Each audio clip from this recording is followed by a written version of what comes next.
बोलो गुरुदेव भगवान की जय। प्यारे कृष्ण कन्हैया लाल की जय।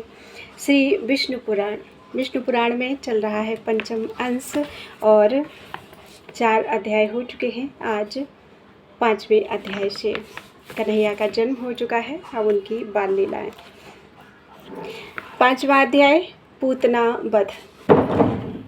श्री पराशर जी बोले, बंदी गृह से छूटते ही वसुदेव जी नंद जी के छकड़े के पास गए तो उन्हें इस समाचार से अत्यंत प्रसन्न देखा कि मेरे पुत्र का जन्म हुआ है। तब वसुदेव जी ने भी उनसे आदरपूर्वक कहा, अब वृद्धावस्था में भी आपने पुत्र का मुख देख लिया, यह बड़े ही सौभाग्य की बात है।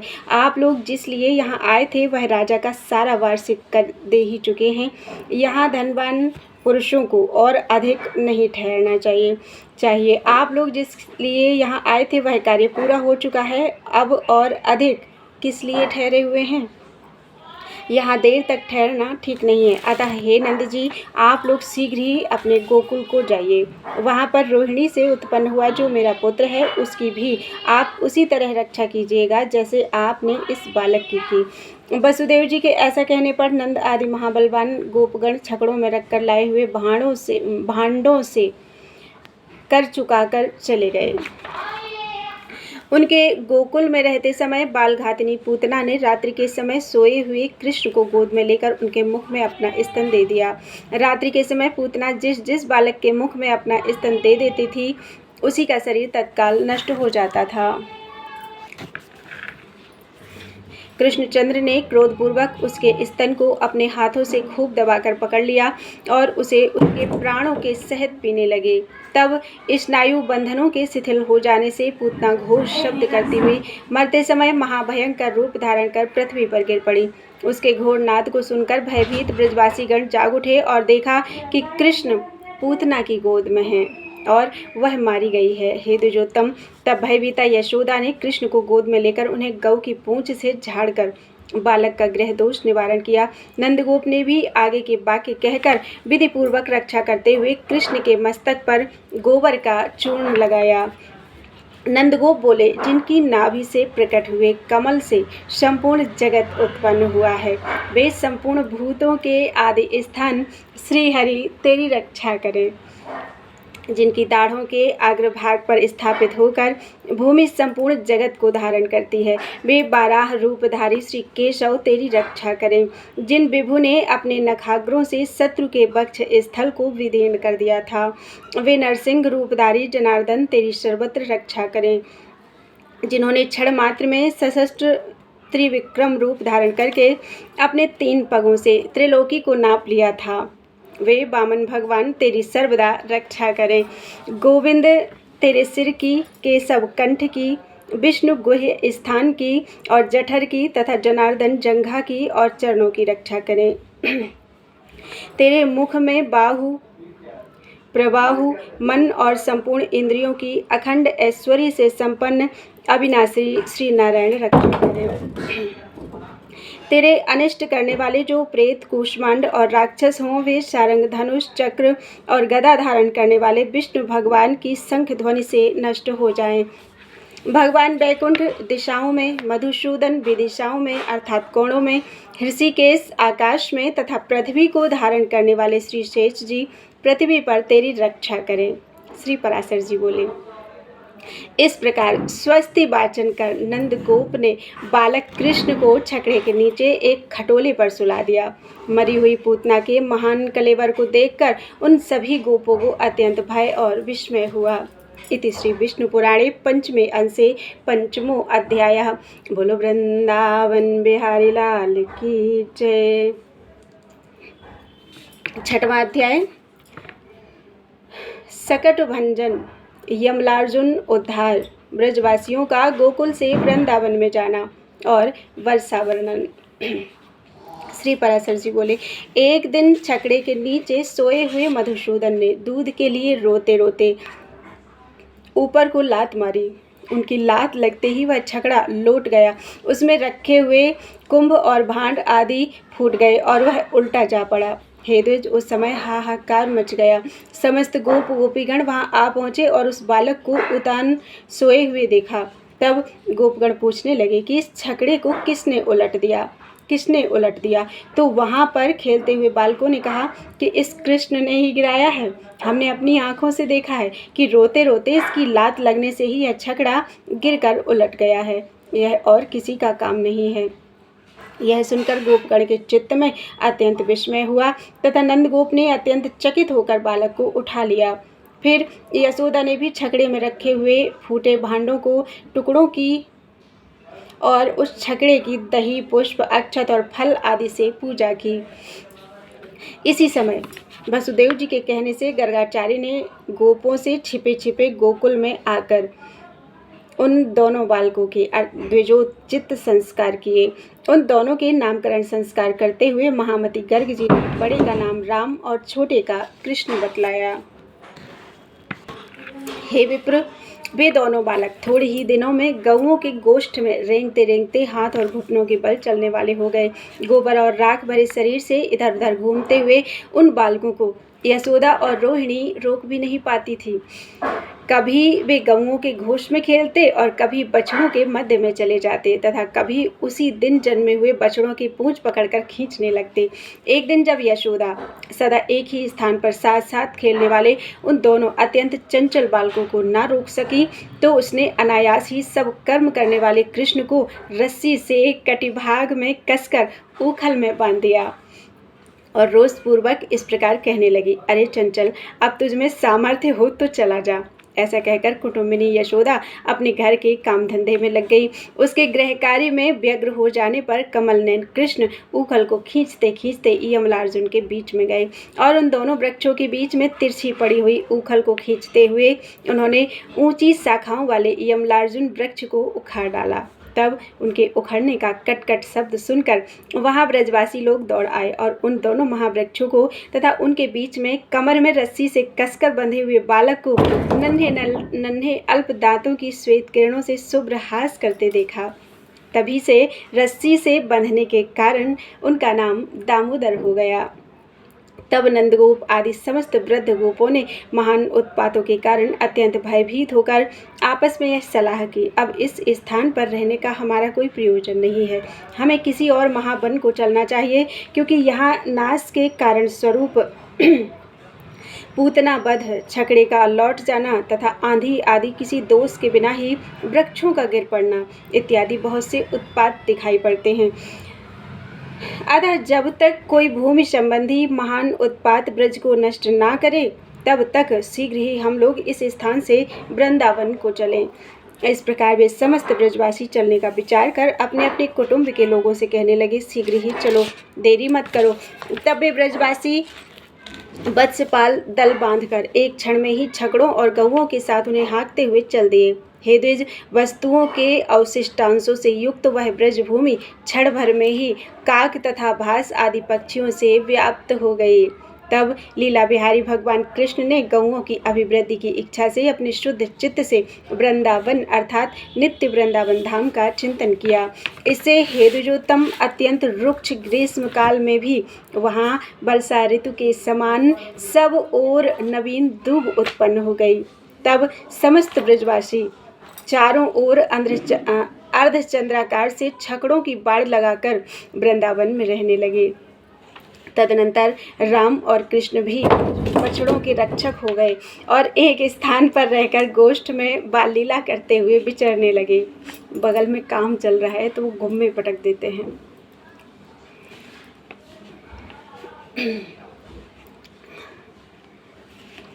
तदनंतर राम और कृष्ण भी बछड़ों के रक्षक हो गए और एक स्थान पर रहकर गोष्ठ में बाल लीला करते हुए विचरने लगे। वे काक पक्षधारी दोनों बालक सिर पर मयूर पिच्छ का मुकुट धारण कर तथा वन्य पुष्पों के कर्णभूषण पहनकर ग्वालोचित वंशी आदि से सब प्रकार के बाजों की ध्वनि करते तथा पत्तों के बाजे से ही नाना प्रकार की ध्वनि निकालते स्कंद के अंशभूत शाख विशाख कुमारों के समान हंसते और खेलते हुए उस महावन में विचरने लगे।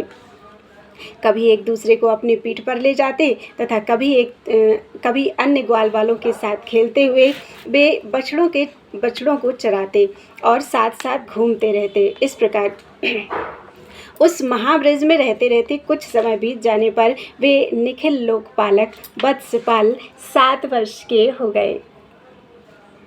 तब मेघ समूह से आकाश को आच्छादित करता हुआ तथा अतिशय वारी धाराओं से दिशाओं को एक रूप करता हुआ वर्षा काल आया। उस समय नवीन दूर्वा के बढ़ जाने और वीर बहुटियों की मीनिंग दी गई है।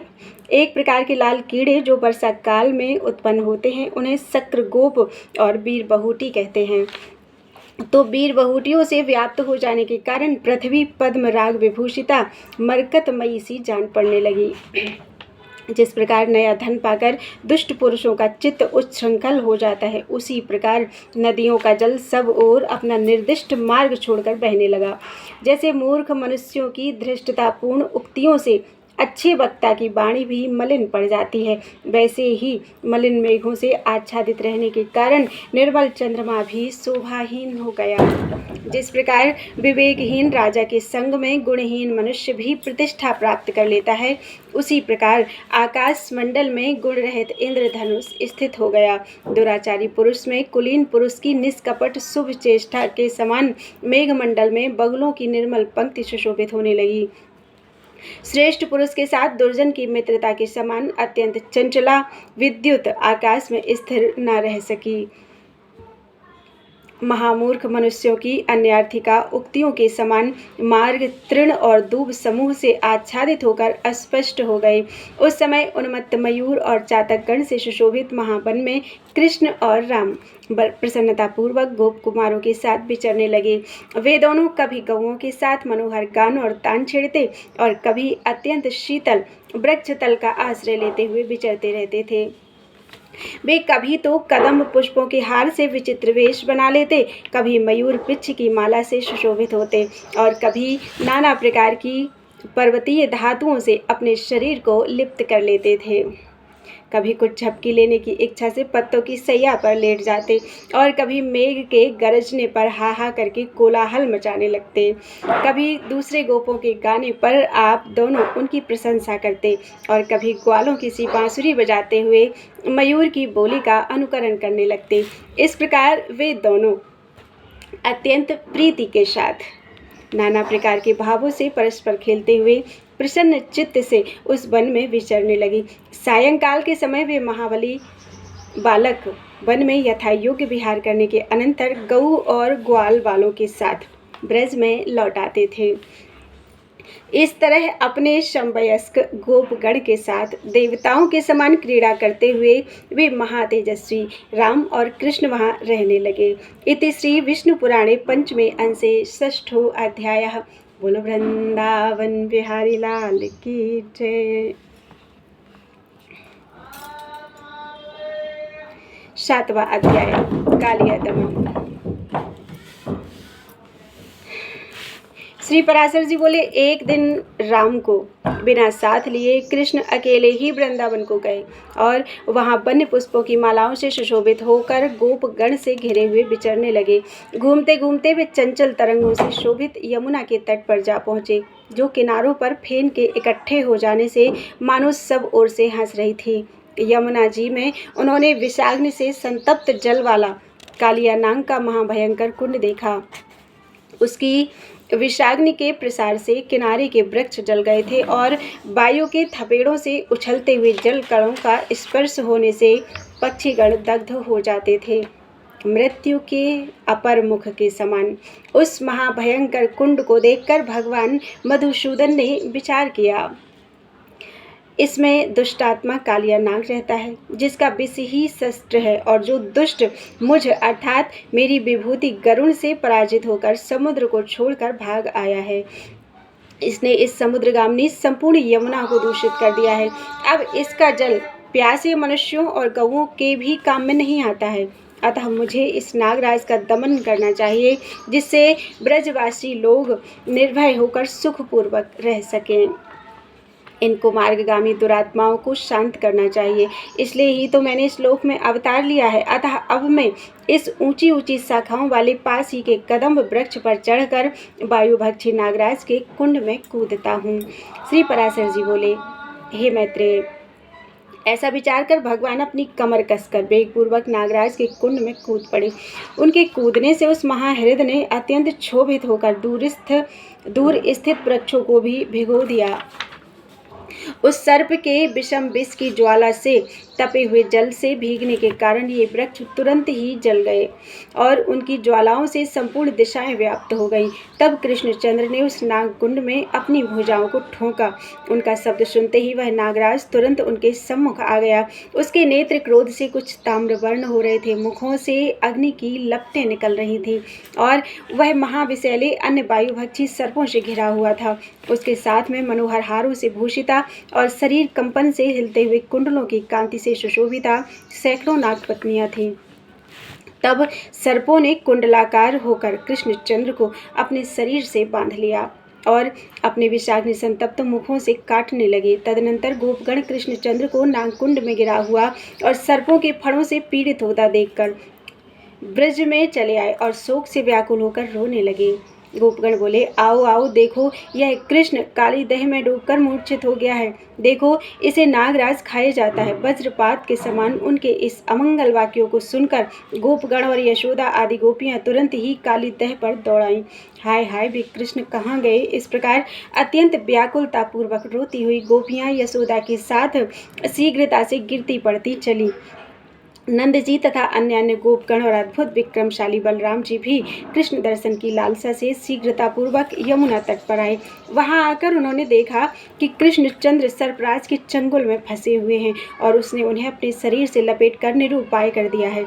हे मुनिषत्तम, महाभागा यशोदा और नंद गोप भी पुत्र के मुख पर टकटकी लगाकर चेष्टा शून्य हो गए। अन्य गोपियों ने भी जब कृष्णचंद्र को इस दशा में देखा तो वे शोकाकुल होकर रोने लगीं और भय तथा व्याकुलता के कारण गदगद वाणी से उनसे प्रीतिपूर्वक कहने लगी। गोपियां बोली, अब हम सब भी यशोदा के साथ इस सर्पराज के महाकुंड में ही डूबी जाती हैं। अब हमें ब्रज में जाना उचित नहीं है। सूर्य के बिना दिन कैसा, चंद्रमा के बिना रात्रि कैसी, साढ़ के बिना गौवें क्या, ऐसे ही कृष्ण के बिना ब्रज में भी क्या रखा है। कृष्ण के बिना साथ लिए हम सब गोकुल नहीं जाएंगे, क्योंकि इनके बिना वह जलहीन सरोवर के समान अत्यंत अभव्य और असेव्य है, जहाँ नील कमल दल की सी आभा वाले ये श्याम सुंदर हरि नहीं है। उस मात्र मंदिर से भी प्रीति होना अत्यंत आश्चर्य ही है। अरे, खिले हुए कमल तल के सदृश कांति युक्त नेत्रों वाले श्री हरि को देखे बिना अत्यंत दीन हुई तुम किस प्रकार ब्रज में रह सकोगी? जिन्होंने अपनी अत्यंत मनोहर बोली से हमारे संपूर्ण मनोरथों को अपने वशीभूत कर लिया है, उन कमल नयन श्री कृष्ण के बिना हम नंद जी के गोकुल को नहीं जाएंगी। अरे गोपियों, देखो सर्पराज के फण से आवृत होकर भी श्री कृष्ण का मुख हमें देखकर मधुर मुस्कान से सुशोभित हो रहा है। श्री पराशर जी बोले, गोपियों के ऐसे वचन सुनकर तथा त्रास विह्वल चकित नेत्र गोपों को पुत्र के मुख पर दृष्टि लगाए अत्यंत दीन नंद जी को और मूर्छा कुल यशोदा को देखकर महाबली रोहिणी नंदन बलराम जी ने अपने संकेत से कृष्ण जी से कहा, हे देव देवेश्वर, क्या आप अपने को अनंत नहीं जानते? फिर किस लिए यह अत्यंत मानव भाव व्यक्त कर रहे हैं? पहियों की नाभि जिस प्रकार अरों का आश्रय होती है, उसी प्रकार आप ही जगत के आश्रय हैं, कर्ता हर्ता और रक्षक हैं तथा आप ही त्रैलोक के स्वरूप और वेद त्रयीमय हैं। हे अचिंत्यात्मन, इंद्र, रुद्र, अग्नि, वसु, आदित्य, मरुदगण और अश्विनी कुमार तथा समस्त योगी जन आप ही का चिंतन करते हैं। हे जगन्नाथ, संसार के हित के लिए पृथ्वी का भार उतारने की इच्छा से ही आपने मृत्युलोक में अवतार लिया है। आपका अग्रज मैं भी आप ही का अंश हूँ। हे भगवान, आपके मनुष्य लीला करने पर ये गोप वेशधारी समस्त देवगण भी आपकी लीलाओं का अनुकरण करते हुए आप ही के साथ रहते हैं। हे शाश्वत, पहले अपने विहारार्थ देवांगनाओं को गोपी रूप से गोकुल में अवतीर्ण कर पीछे आपने अवतार लिया है। हे कृष्ण, यहाँ अवतीर्ण होने पर हम दोनों के तो ये गोप और गोपियाँ ही बांधव हैं, फिर अपने इन दुखी बांधवों की आप क्यों उपेक्षा करते हैं? हे कृष्ण, यह मनुष्य भाव और बाल चापल्य तो आप बहुत दिखा चुके। अब तो शीघ्र ही इस दुष्टात्मा का जिसके शस्त्र दांत ही हैं, दमन कीजिए। श्री पराशर जी बोले, इस प्रकार स्मरण कराए जाने पर मधुर मुस्कान से अपने ओष्ठ संपुट को खोलते हुए श्री कृष्ण चंद्र ने उछलकर अपने शरीर को सर्प के बंधन से छुड़ा लिया और फिर अपने दोनों हाथों से उसका बीच का फण झुकाकर उस नतमस्तक सर्प के ऊपर चढ़कर बड़े वेग से नाचने लगे। कृष्णचंद्र के चरणों की धमक से उसके प्राण मुख में आ गए और वह अपने जिस मस्तक को उठाता उसी पर कूदकर भगवान उसे झुका देते। श्री कृष्णचंद्र जी की भ्रांति अर्थात भ्रम, रेचक तथा दंडपात नाम की अर्थात नृत्य संबंधिनी गतियों की ताड़न से वह महासर्प मूर्छित हो गया और उसने बहुत सा रुधिर वमन किया। इस प्रकार उसके सिर और ग्रीवाओं को झुके हुए तथा मुखों से रुधिर बहता देखकर उसकी पत्नियां करुणा से भरकर श्री कृष्णचंद्र के पास आईं। नागपत्नियां बोली, हे देवेश्वर, हमने आपको पहचान लिया। आप सर्वज्ञ और सर्वश्रेष्ठ हैं। जो अचिंत्य और परम ज्योति है, आप उसी के अंश परमेश्वर हैं। जिन स्वयंभू और व्यापक प्रभु की स्तुति करने में देवगण भी समर्थ नहीं हैं, उन्हीं आपके स्वरूप का हम स्त्रियां किस प्रकार वर्णन कर सकती हैं। पृथ्वी, आकाश, जल, अग्नि और वायु स्वरूप यह संपूर्ण ब्रह्मांड जिनका छोटे से छोटा अंश है, उसकी स्तुति हम किस प्रकार कर सकेंगे। योगी जन जिनके नित्य स्वरूप को यत्न करने पर भी नहीं जान पाते तथा जो परमार्थ अणु से भी अणु है, जो परमार्थ रूप अणु से भी अणु और स्थूल से भी स्थूल है, उसे हम नमस्कार करती हैं। जिनके जन्म में विधाता और अंत में काल हेतु नहीं है तथा जिनका स्थिति करता भी कोई अन्य नहीं है, उन्हें सर्वदा नमस्कार करती हैं। इस कालिया नाग के दमन में आपको थोड़ा सा भी क्रोध नहीं है, केवल लोक रक्षा ही इसका हेतु है। अतः हमारा निवेदन सुनिए। हे क्षमाशीलों में श्रेष्ठ, साधु पुरुषों को स्त्रियों तथा मूढ़ और दीन जंतुओं पर सदा ही कृपा करनी चाहिए। अतः आप इस दीन का अपराध क्षमा कीजिए। प्रभु, आप संपूर्ण संसार के अधिष्ठान हैं और यह सर्प तो आपकी अपेक्षा अत्यंत बलहीन है। आपके चरणों से पीड़ित होकर तो यह आधे मुहूर्त में ही अपने प्राण छोड़ देगा। हे अव्यय, प्रीति समान से और द्वेष उत्कृष्ट से देखे जाते हैं। प्रीति समान से और द्वेष उत्कृष्ट से देखे जाते हैं। फिर कहाँ तो यह अल्पवीर्य सर्प और कहाँ अखिल भुवनाश्रय आप। इसके साथ आपका द्वेष कैसा। अतः हे जगत स्वामिन, इस दीन पर दया कीजिए। हे प्रभु, यह नाग अपने प्राण छोड़ने ही चाहता है, कृपया हमें पति की भिक्षा दीजिए। हे भुवनेश्वर, हे जगन्नाथ, हे महापुरुष, हे पूर्वज, यह नाग अब अपने प्राण छोड़ना ही चाहता है, कृपया आप हमें पति की भिक्षा दीजिए। हे वेदांत वेद्य देवेश्वर, हे दुष्ट दैत्य दलन, अब यह नाग अपने प्राण छोड़ना ही चाहता है, आप हमें पति की भिक्षा दीजिए। श्री पराशर जी बोले, नाग पत्नियों के ऐसा कहने पर थका मांदा होने पर भी नागराज कुछ ढांढस बांधकर धीरे धीरे कहने लगा, हे देवदेव प्रसन्न होइए। कालिया नाग बोला, हे नाथ, आपका स्वाभाविक अष्टगुण विशिष्ट परम ऐश्वर्य निरतिशय है, अर्थात आपसे बढ़कर किसी का भी ऐश्वर्य नहीं है। अतः मैं किस प्रकार आपकी स्तुति कर सकूंगा। आप पर हैं, आप पर अर्थात मूल प्रकृति के भी आदि कारण हैं, अर्थात आप पर से भी पर हैं।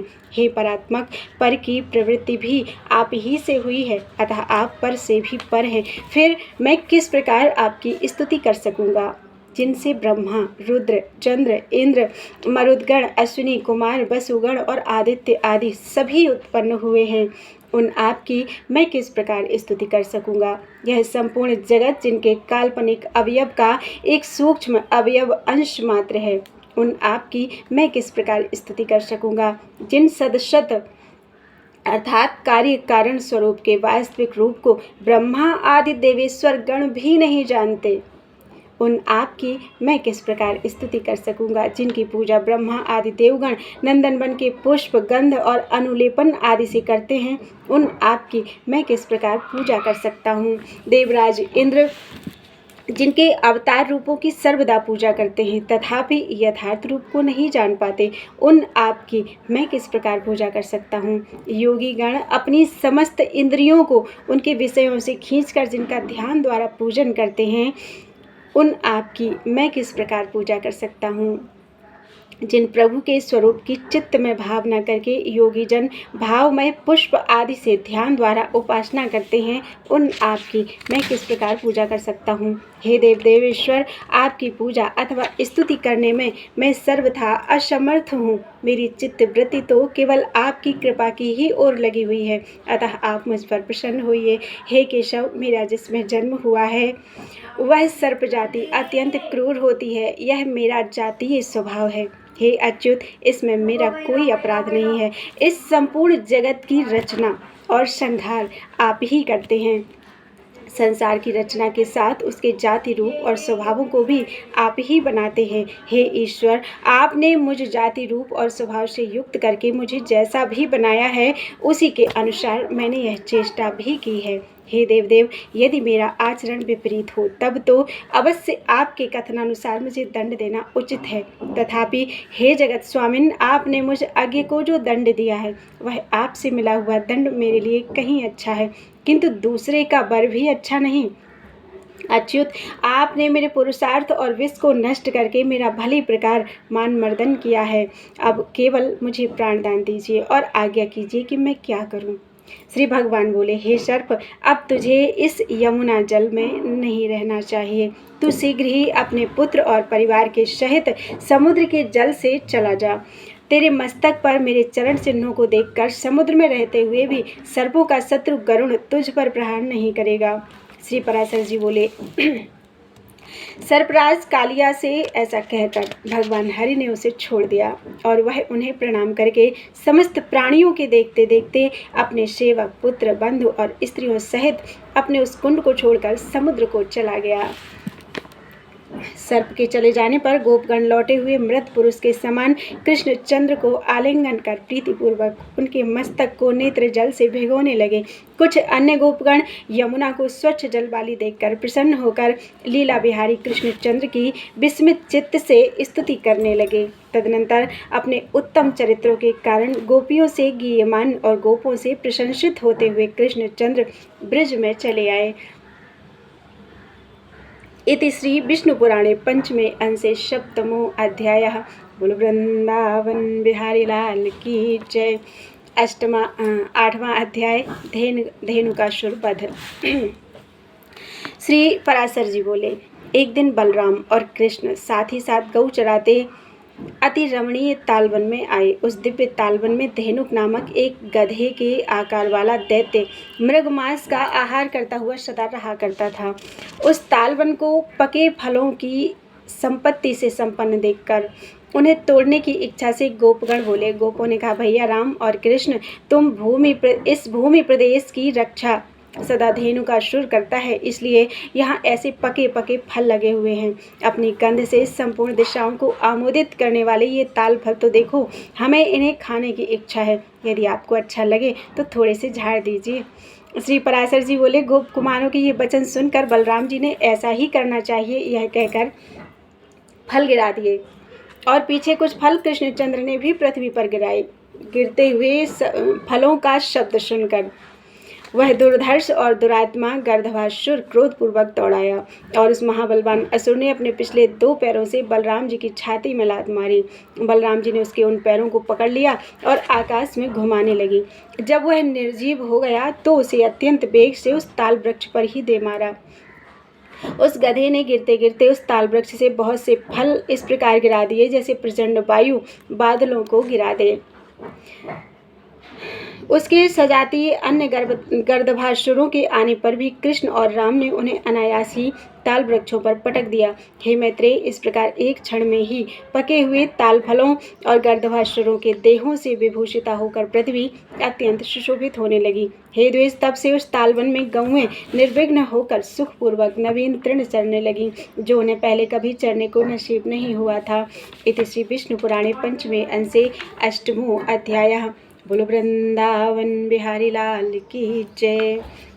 9वां अध्याय प्रलंब वध। श्री पराशर जी बोले, अपने अनुचरों सहित उस गर्दभासुर के मारे जाने पर वह श्रम में तालवन गोप और गोपियों के लिए सुखदायक हो गया।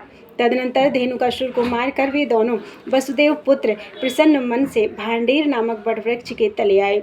कंधे पर गऊ बांधने की रस्सी डाले और वनमाला से विभूषित हुए वे दोनों महात्मा बालक सिंहनाद करते गाते, वृक्षों पर चढ़ते, दूर तक गऊएं चराते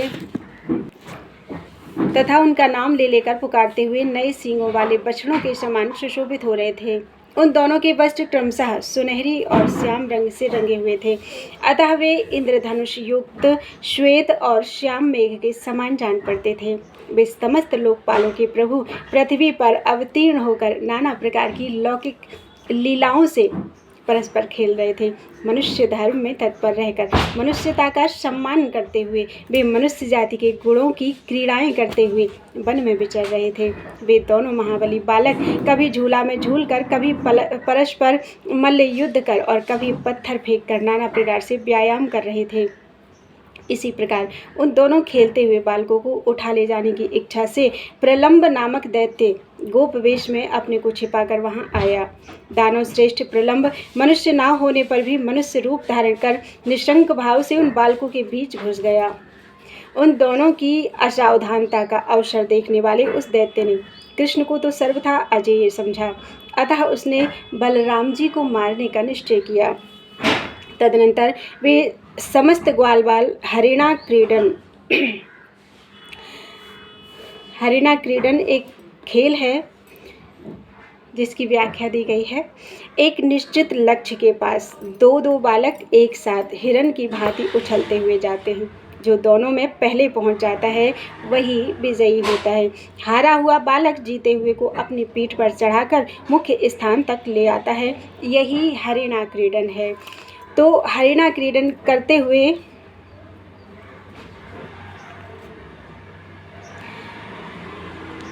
इस खेल को खेलते हुए आपस में एक साथ दो दो बालक उठे।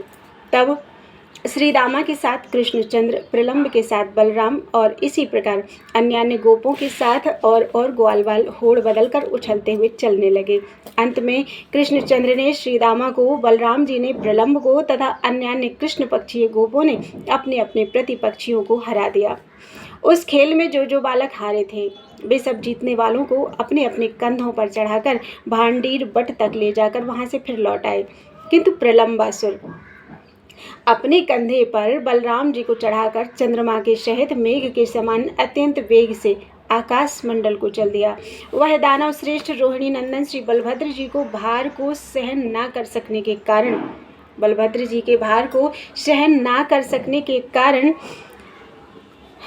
वर्षाकालीन मेघ के समान बढ़कर अत्यंत स्थूल शरीर वाला हो गया। तब माला और आभूषण धारण किए, सिर पर मुकुट पहने, गाड़ी के पहियों के समान भयानक नेत्रों वाले, अपने पाद प्रहार से पृथ्वी को कंपायमान करते हुए तथा दग्ध पर्वत के समान आकार वाले उस दैत्य को देखकर उस निर्भय राक्षस के द्वारा ले जाए जाते हुए बलभद्र जी ने कृष्णचंद्र से कहा, भैया कृष्ण, देखो, छद्म पूर्वक गोप वेश धारण करने वाला कोई पर्वत के समान महाकाय दैत्य मुझे हरे लिए जाता है। हे मधुसूदन, अब मुझे क्या करना चाहिए यह बतलाओ। देखो, यह दुरात्मा बड़ी शीघ्रता से दौड़ा जा रहा है। श्री पराशर जी बोले, तब रोहिणी नंदन के बलवीर को जानने वाले महात्मा श्री कृष्णचंद्र ने मधुर मुस्कान से अपने ओष्ठ संपुट को खोलते हुए उन बलराम जी से कहा। श्री कृष्णचंद्र जी बोले, हे सर्वात्मन, आप संपूर्ण गुह्य पदार्थों में अत्यंत गुह्य स्वरूप होकर भी यह स्पष्ट मानव भाव क्यों अवलंबन कर रहे हैं? आप अपने उस स्वरूप का स्मरण कीजिए जो समस्त संसार का कारण तथा कारण का भी पूर्ववर्ती है और प्रलय काल में भी स्थित रहने वाला है। क्या आपको मालूम नहीं है कि आप और मैं दोनों ही इस संसार के एकमात्र कारण हैं और पृथ्वी का भार उतारने के लिए ही मृत्युलोक में आए हैं? हे अनंत, आकाश आपका सिर है, मेघ आपके केश हैं, पृथ्वी आपके चरण हैं, अग्नि आपका मुख है, चंद्रमा मन है, वायु श्वास प्रश्वास है और चारों दिशाएं बाहु हैं। हे भगवान, आप महाकाय हैं, आपके सहस्त्र मुख हैं तथा सहस्रों हाथ पांव आदि शरीर के भेद हैं। आप सहस्रों ब्रह्माओं के आदि कारण हैं। मुनिजन आपका सहस्रों प्रकार वर्णन करते हैं। आपके दिव्य रूप को आपके अतिरिक्त और कोई नहीं जानता।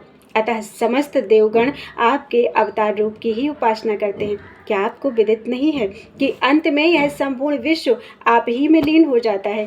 हे अनंत मूर्ते, आप ही से धारण की हुई यह पृथ्वी संपूर्ण चराचर विश्व को धारण करती है। हे अज निमेष आदि काल स्वरूप आप ही कृतयुग आदि भेदों से इस जगत का ग्रास करते हैं।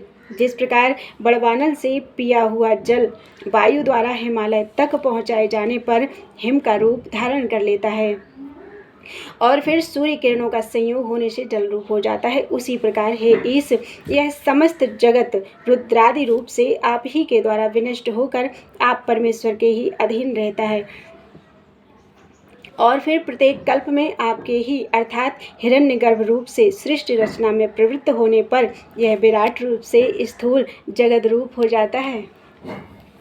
हे विश्वात्मन, आप और मैं दोनों ही इस जगत के एकमात्र कारण हैं। संसार के हित के लिए ही हमने भिन्न भिन्न रूप धारण किए हैं। अतः हे अमेयात्मन, आप अपने स्वरूप को स्मरण कीजिए और मनुष्य भाव का ही अवलंबन कर इस दैत्य को मारकर बंधुजनों का हित साधन कीजिए। श्री पराशर जी बोले, हे विप्र, महात्मा कृष्ण चंद्र द्वारा इस प्रकार स्मरण कराए जाने पर महाबलवान बलराम जी हंसते हुए प्रलंबासुर को पीड़ित करने लगे। उन्होंने क्रोध से नेत्र लाल करके उसके मस्तक पर एक घूंसा मारा, जिसकी चोट से उस दैत्य के दोनों नेत्र बाहर निकल आए। तदनंतर वह दैत्य श्रेष्ठ मगज अर्थात मस्तिष्क फट जाने पर मुख से रक्त वमन करता हुआ पृथ्वी पर गिर पड़ा और मर गया। अद्भुत कर्मा बलराम जी द्वारा प्रलंबासुर को मरा हुआ देखकर गोपगण प्रसन्न होकर साधु साधु कहते हुए उनकी प्रशंसा करने लगे। प्रलंबासुर के मारे जाने पर बलराम जी गोपों द्वारा प्रशंसित हुए कृष्णचंद्र के साथ गोकुल में लौट आए। इति श्री विष्णु पुराणे पंचमे अंशे नवमो अध्यायः। बोलो वृंदावन बिहारी लाल की जय।